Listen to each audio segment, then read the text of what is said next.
Hello friends, welcome to my channel Sushant Chesswise. Now today we are going to look at some opening, that is the center counter defense. We are seeing the white side of the center counter defense. So let's understand what is center counter defense quickly.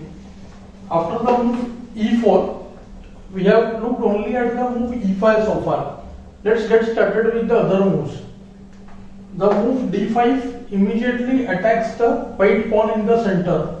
So instead of playing any defending move or a normal move, black has attacked the center pawn. So such a thing is called counter attack. When we try to reply attack with an attack. Okay. So hence the term center counter defense. Okay. All black openings are named as defense. So hence center counter defense. Okay. So now we have to see what white should do over here. So the battle is going on the central squares and directly black has attacked. So white should not hesitate because the move is his.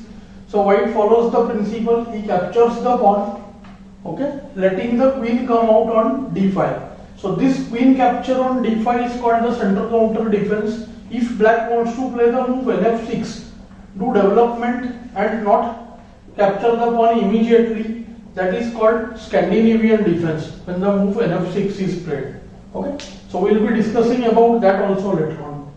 So queen d5, white wanted the black queen to come out so that immediately he can take advantage of the queen position. So white goes knight c3, development with an attack. Okay, now the queen has several choices. Most popular is a5. Queen can sometimes just retreat to d8 also, like we did in one of our games in the game study section where we discussed that pin on bg4 that game. Okay. Otherwise, most popular move is queen d6 here, which is sometimes played as a surprise weapon by strong grandmasters. Okay. Anand has employed the move qd6 against Garry Kasparov in the World Championship match. So here black goes queen a5, d4. Okay, and now black has a typical setup. He develops knight f6, bishop goes to f5, this pawn may come to c6, and black can play e6 and develop the f8 bishop. See, nf6, nf3. Now here there is bishop f5 and bishop g4. Both are possible. We will be looking at both. Let's get started with the move bishop f5. Bishop e5 is the main line. Okay, now bishop c4. And now bishop is occupying the most active place, it attacks the f7 pawn. And now after e6, white sets the first trap. White plays the move bd2, which looks nothing great, right? Bishop is not on such an active place, but bishop is trying to create an indirect attack on the queen. Okay, and now this is the trap here. Now if black ignores the threat and let's say plays some move like b7 or plays any move like a6, okay, then what happens? Let's say after b7 it's white to play and win, and there is a small combination based on the bad placing of the queen. There comes knight d5, so the knight goes to d5. It looks like it is going for free, but not this bishop. Bishop is attacking the queen. If pawn or knight takes the knight, then bishop takes the queen. Queen cannot take the knight because it is protected by the bishop. Queen has only one place on a4, no other place is safe. So after queen a4, many people think that knight c7 check, kd8 and knight a8 is winning. But there after qc4, we see that the queen is well placed and we have this knight is stuck on a8, so the knight will be trapped.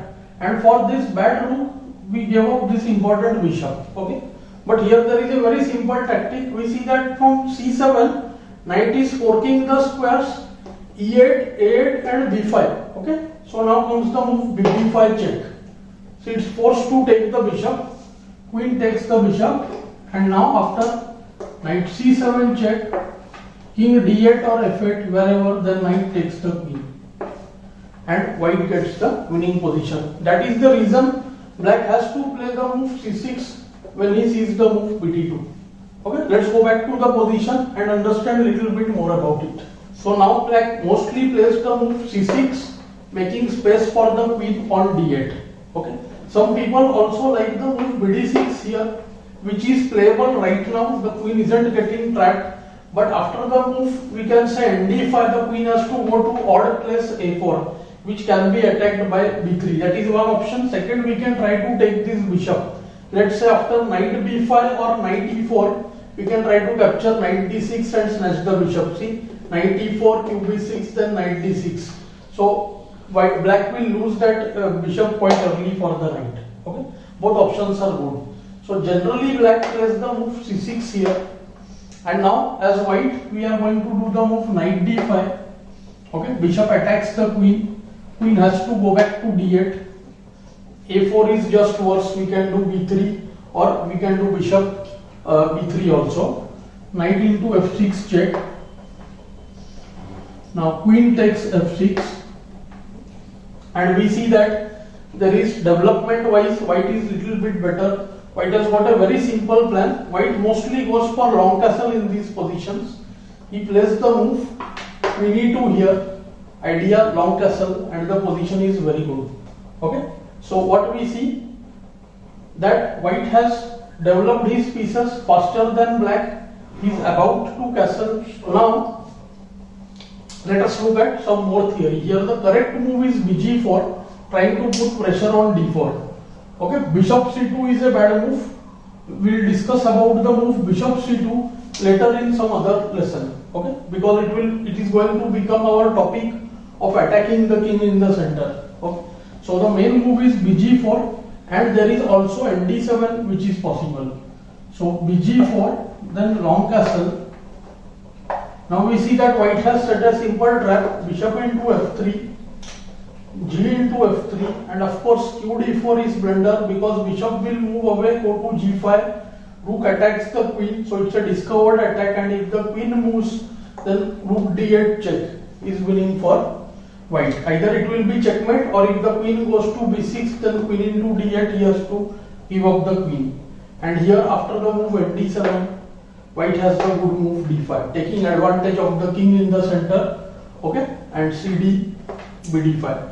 See, this is such a pleasant game for white. Okay, bishop attacks b7, and if black tries to play bishop a3, setting a trap, ba, then queen a1 check, then white just does the move c3 when the bishop has to retreat, and then note that ed cannot be taken, and white can consider the move dp7 in future.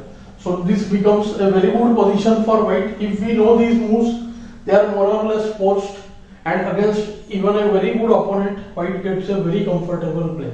Okay, now let's look at the move which comes from the variation bg4. Let's look at that line. Just now we looked at the move bishop to f5. Okay, now let's go to the other line where the bishop comes to g4, immediately pinning the knight and trying to put pressure on the d4 pawn. So white should go bishop c4, immediately putting pressure on f7. Usually black goes e6, c6 is also possible. c6 will allow, after bd2, the queen to retreat to c7, okay, without getting attacked by nd5. This is also a variation. We will see quickly. White usually plays the queen to e2, and then after the move e6, he first pushes the bishop away like this, and then does long castle. And this is such a pleasant position. White has a very simple plan. Knight is heading to e5. Okay, and because of the move queen e2, we have stopped moves like ne4. Two attacks are there on e4, and after ne5 h4, white is going to create a strong attack on the black king. Okay, and the position is really pleasant. Okay, now let's look at the move e6 directly. Here we have the move e6, which will also almost transpose. So after the move bd2, c6 is necessary. If the queen comes to h5, white can still do queen e2 long castle. In all these lines, I have kept the setup very simple. White is going for queen e2 long castle, and he tries to attack on the king side with his pawns. Most likely black castles short. So h3 g4 is a very good plan. Okay, now also c6. Okay, and now see, we can either do the move nd5 immediately, or we can go for the same plan h3. If bishop f3, then queen f3. Queen will be well placed, and after bishop h5, g4, bg6, queen e2, Even here also bishop c2 is very bad on account of d5. The center break is possible.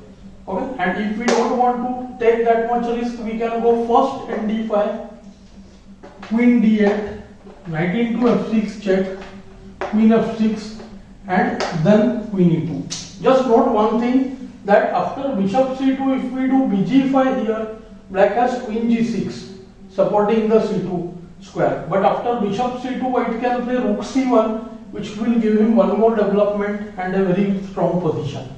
Okay, black's king will be caught up in the center. Right now, white threatens bishop g5, trapping the queen. So after the move h6, white just goes castle. And look at the position, what a position he has. Knight is ready to jump to e5, pawn will go to h4, and another break that white is trying is for d5. So this is very good position for white, okay, and it's very easy to play basically.